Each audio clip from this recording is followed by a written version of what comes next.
नमस्कार। अंश music classes में आप सभी का हार्दिक स्वागत है। मैं आशा करता हूं कि आप सभी अच्छे होंगे। पिछले क्लास में जो है हमने सप्तक के बारे में पढ़ा था। आइए हारमोनियम पे हम सप्तक को आज समझने का प्रयास करते हैं। जो भी कुछ कमियां रह गई होंगी आपको समझने में, वो आज पूरी हो जाएंगी। ठीक है, तो वीडियो कैसे लग रहे हैं हमें? हमारे वीडियोज अगर आपको अच्छे लग रहे हैं तो लाइक शेयर सब्सक्राइब करना चैनल को ना भूलें। बेल आइकन को अवश्य दबाइएगा ताकि हर रोज़ आपको नए नए वीडियो सबसे पहले प्राप्त हो सके। तो आइए सबसे पहले कॉपी के माध्यम से समझते हैं इसको कि सप्तक जो है, जैसा कि कल हम लोगों ने पढ़ा था कि 7 स्वरों के समूह को, ठीक है, स्वरों के समूह को क्या कहते हैं? सप्तक कहते हैं। सप्तक कहते हैं, ठीक है। 7 स्वरों के समूह को सप्तक कहते हैं, ठीक है। और वो क्रमबद्ध होने चाहिए, यानी कि एक के बाद एक होना चाहिए। जैसे सा के बाद रे, रे के बाद ग, ग के बाद मा, मा के बाद प, प के बाद ध, ध के बाद नी। ऐसे क्रमबद्ध होना चाहिए, ना कि आगे पीछे होना चाहिए। ऐसे मतलब 7 स्वरों के समूह को ही क्या कहते हैं? सप्तक कहते हैं, जिसे हम गाते बजाते हैं, ठीक है।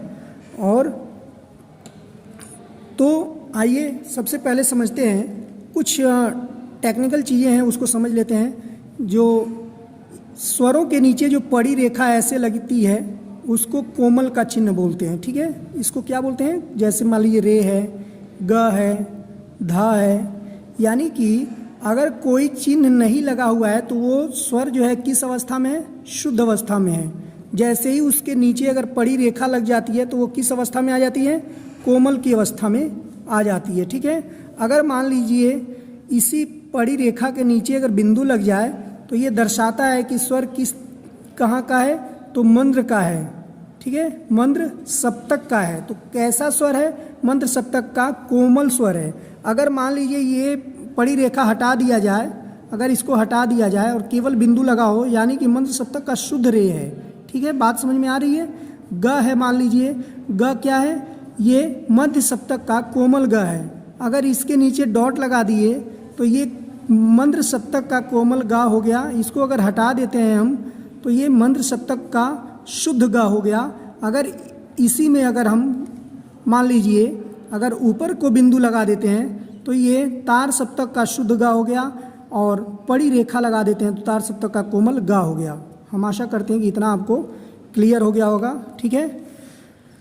अब आइए समझते हैं मध्य सप्तक, ठीक है। जो मध्य सप्तक होता है इसमें किसी भी तरह के कोई चिन्ह नहीं लगे होते हैं। सभी स्वर जो है शुद्ध अवस्था में होते हैं, ठीक है, शुद्ध अवस्था में होते हैं। इसमें किसी भी तरह का कोई चिन्ह का प्रयोग हम नहीं करते हैं मध्य सप्तक में, जैसे सा, रे, गा, मा, पा, धा, नी, ठीक है। लेकिन जैसे मध्य सप्तक में भी अगर हमें कोमल स्वरों को दिखाना हो तो इसके नीचे हम क्या करेंगे?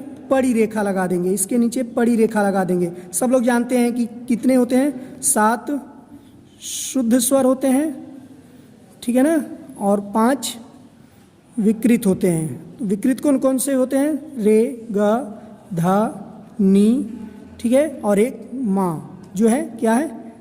तीव्र का चिन्ह। ये चीज़ ध्यान दीजिएगा, ये अगर स्वरों के ऊपर ऐसे पड़ी रेखा लगी हुई है, खड़ी रेखा लगी है, तो ये तीव्र का चिन्ह है, जो केवल और केवल मध्यम पे लगता है और किसी भी जो है उस पर स्वरों पे ये नहीं लगता है। बाकी जो 4 स्वर हैं रेगा धानी, उस पर ऐसे पड़ी रेखा लगता है। ये दर्शाता है कि ये स्वर जो है क्या है? कोमल के हैं, ठीक है। तो ये आप समझ गए, मध्य सप्तक में कोई चिन्ह नहीं लगा होता है। अगर हमें कोमल दिखाना है तो स्वरों के नीचे पड़ी रेखा ऐसे लगा देते हैं, ठीक है। इतना समझ में आ गया? तो 7 स्वरों के समूह को सप्तक कहते हैं। मध्य सप्तक आपको समझ में आ गया। एक चीज़ यही समझते चलेंगे, अगर नी के बाद जैसे ही यहाँ पे सा लगाएंगे तो इसी को बोलते हैं क्या? अष्टक। क्या बोलते हैं? अष्टक बोलते हैं, ठीक है ना, अष्टक बोलते हैं इसी को। जैसे ही तार सा लगा देंगे यानी कि 8 स्वर हो जाएंगे। 8 स्वरों को अष्टक कहते हैं, 7 स्वरों को सप्तक कहते हैं। यानी कि ये दर्शाता है कि अब यहाँ से अगला स्केल हमारा, यानी कि अगला सप्तक शुरू हो गया है। और कौन सा सप्तक है? तो तार सप्तक है, ठीक है। मंद्र सप्तक को देखते हैं। मंद्र सप्तक में स्वरों के नीचे बिंदु लगा होता है या गोला बनाते हैं, ठीक है, स्वरों के नीचे, जैसे सा है, रे है के नीचे बिंदु, ग के नीचे बिंदु, म के नीचे बिंदु। ये दर्शाता है कि स्वर कैसे प्रयोग हो रहे हैं, मंत्र सप्तक के स्वर हमारे यहाँ प्रयोग हो रहे हैं। अब अगर जो है मान लीजिए हमें जो है कोमल स्वरों का प्रयोग करना है, तो कोमल स्वरों का प्रयोग करना है तो नीचे इसके पड़ी रेखा लगा देंगे, ऐसे ऐसे ऐसे ऐसे पड़ी रेखा लगा देंगे और ये बिंदु ऑलरेडी रहेगा। ये दर्शाता है कि ये स्वर कैसे हैं, मंद्र सप्तक के स्वर हैं। आप सीधे तार सप्तक को देखते हैं, तार सप्तक में स्वरों को लिख लेते हैं और ऊपर ऊपर बिंदु लगाते हैं, ठीक है। अभी जो मंद्र सप्तक में नीचे बिंदु लग रहा था, अब तार सप्तक में वो ऊपर बिंदु लगेगा। तो ये दर्शाता है कि स्वर कैसे हैं, तार सप्तक के हैं। इसमें भी अगर तार सप्तक में कोमल को दिखाना है तो नीचे पड़ी रेखा ऐसे लगा देंगे, ठीक है ना, और बिंदु ऊपर लगाएंगे, तब ये देखने वाले को, पढ़ने वाले को पता चल जाएगा कि ये तार सप्तक के स्वर हैं, ठीक है। इतना समझ में आ गया। अब आइए हम हारमोनियम, हमारा जो है हारमोनियम में 3 सप्तक होता है, ठीक है ना, 3 सप्तक या 3.5 सप्तक के हारमोनियम आपको मिल जाएंगे। अब हारमोनियम में ठीक ऐसे ही जो है फेज बने रहते हैं स्वरों के, ठीक है ना। सा होता है और शुद्ध रे होता है, ठीक है ना, फिर शुद्ध ग होता है, फिर माँ होता है, फिर प होता है, फिर ध होता है, फिर ये नी होता है और ये तार सा आ जाता है, ठीक है। जो सा और शुद्ध रे के बीच में है ये कोमल रे है, ठीक है ना।